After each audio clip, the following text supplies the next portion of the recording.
Welcome back, all you Fabricans and Fleshbags, to the super, not funny show reviews. And today I'm reviewing Bel-Air Season 2, Episode 5. It's entitled Excellence is Everywhere, coming to you from Peacock. So, what did I think about it, and should you be watching? Before we get into the review, get down there, hit like on this video. Well, the 5th episode, so we're about halfway through the season of Bel-Air, and it's called Excellence is Everywhere, but it should be called Messes Everywhere because all sorts of messes going on in this episode. It's there is a lot happening. These little plot threads that seem to be, maybe minor, turning into major plot threads. People are like doing stuff behind others' backs. There's revelations. It's crazy. Like, I'm just covering it's gonna take a hot minute, but you got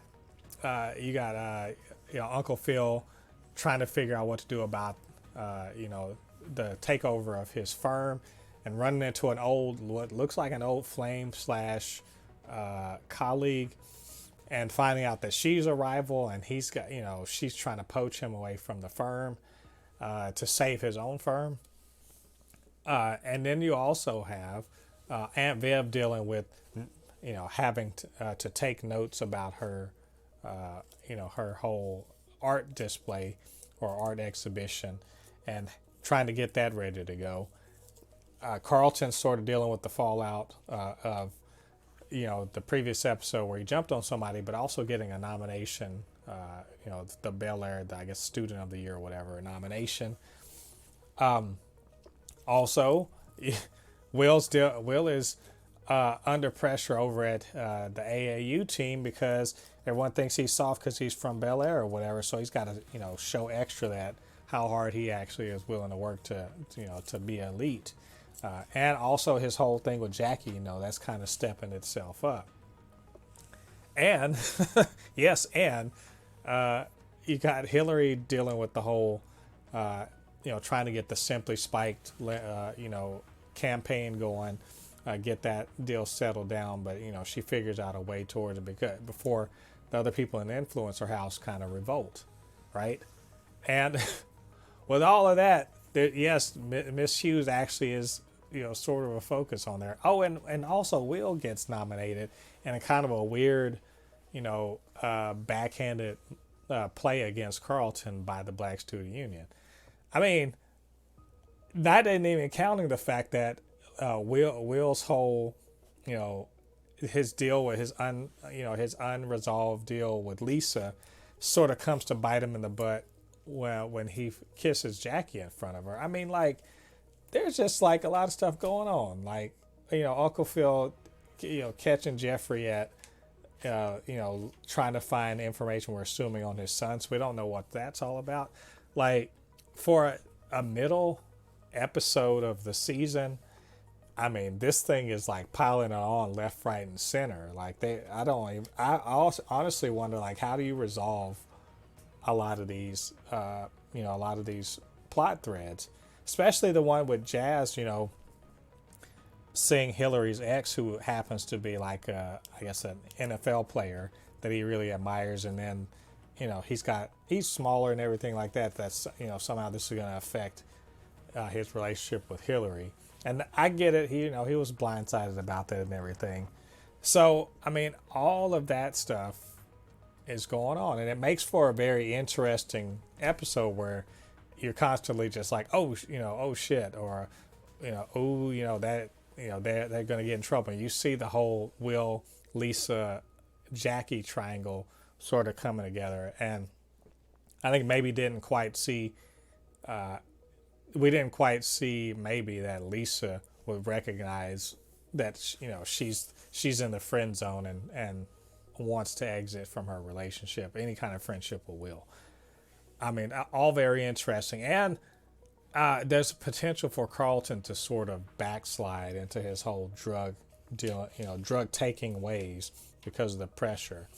And I hate to say it, a potential clash with Will again, because he gets nominated. I do like that, he decides not to immediately go on the "I hate you, you're my rival" thing because, you know, he seemed to have learned his lesson. But this is just definitely not good for Carlton at all. And so we're in a situation where a lot of, you know, things are up in the air right now as far as Will's. You know, obviously Lisa's gone now. Is the Jackie thing going to work out? He's unsure about his place. Carlton's probably in the most existential trouble, and you know, she made her move. Anvil made her move with her art show, and it worked out and everything. But what does Reed have to say about that? And will Uncle Phil be able to save his firm by also defecting to another one? There's a lot of that stuff going on, and we still have the question about, you know, what's actually going to ultimately happen with Miss Hughes, which seems like that door is closed, but maybe not. And I do want them to do a little bit more with Ashley. They kept trying this episode. They really did, but she really is sort of a back, you know, like she's a background character, you know, or maybe a plot point, but we need her to be more of a real character. But I mean, all the way around, I love the drama that was going on in this episode. I think acting's been very strong this season, but it was really nice to see like Will and Lisa have their little, you know, pool moment, and then kind of understand, you know, that's just not going to work out the way things are between them. And Will's just, you know, he's not doing anything wrong. He's just, you know, assuming some things about their relationship. I'm really concerned about the Hilary and Jazz thing too. Like, they say that they're so different, but, you know, does that really have to mean that they can't be together? Especially because Jazz is kind of maybe feeling like there's an uneven partnership. I do really want to see them explore that a lot more.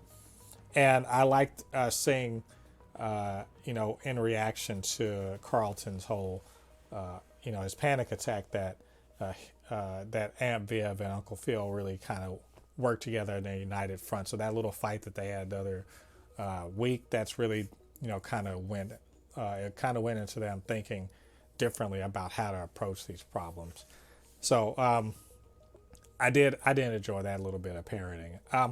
I'm just really excited to see where they're going with all of this, and I hope that they actually can bring some of these storylines to a satisfying conclusion, especially the Geoffrey one, because, you know, he's really on some other stuff while still trying to be a steadying presence in the household.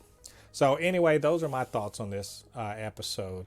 What did you guys think about it? What did you think about what I had to say? Get down to the comment section. Leave your thoughts there. And, of course, you can always hit me up, supernotfunnyshow@gmail.com, or at supernotfunnys1 on Twitter. And do me a favor, get down there, hit like on this video, join the channel, and hit the notification bell. All that good stuff helps with the channel so more people can see these videos. All right, all you Fabricans and Fleshbags, thanks for joining me. Come back next week. We're going to talk about episode 6 of Bel-Air. Until then, I've been Mo the Poupée, your resident Fabricant and commenter extraordinaire on all things pop culture. And I'll see you guys on the other side of the thread. Peace.